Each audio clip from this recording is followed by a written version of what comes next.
Good debt versus bad debt. You'll hear from morons like Dave Ramsey. I've seen a couple of his videos where he's just a dumbass.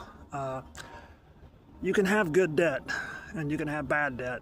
Bad debt's where you go nuts with your credit cards and buy shit you can't afford. Good debt.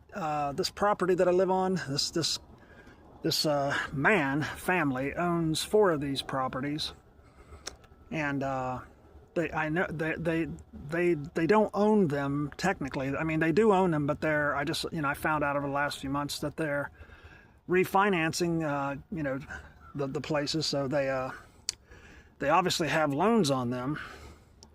And well, talking to some of the people around that are in the know, and they said that the family draws about $90,000 a month off these 4 properties after everything is paid, after the loans are paid, after all the personnel is paid, the maintenance people and the managers and all that.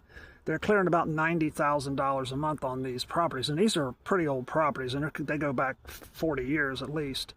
Probably built in the 80s, probably early 80s, I would say, maybe even late 70s.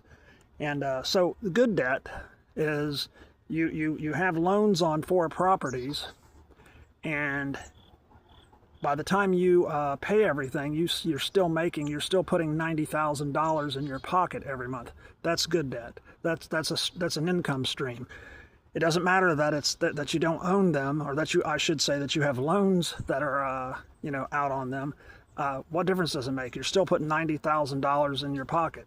So you're literally not putting anything out of pocket on this stuff. That is good debt. It doesn't matter what people like Dave Ramsey think. There is good debt and there is bad debt. We need to learn the difference, because people like him can get us into the belief that no debt is good debt, and that's just absolute bullshit. Like I said, these people are clearing $90,000 a month, $90,000 a month on these 4 properties after they pay everything. So you can't tell me that's not good debt, that you're putting money in your pocket. You know what I mean? So when you get people that are supposed financial advisors, don't always take everything they say to heart. Sometimes they've had personal spiritual and mental injuries in their life from something like credit cards or debt, and they just can't keep a objective perspective on reality. And I think that's kind of the problem with somebody like Ramsey.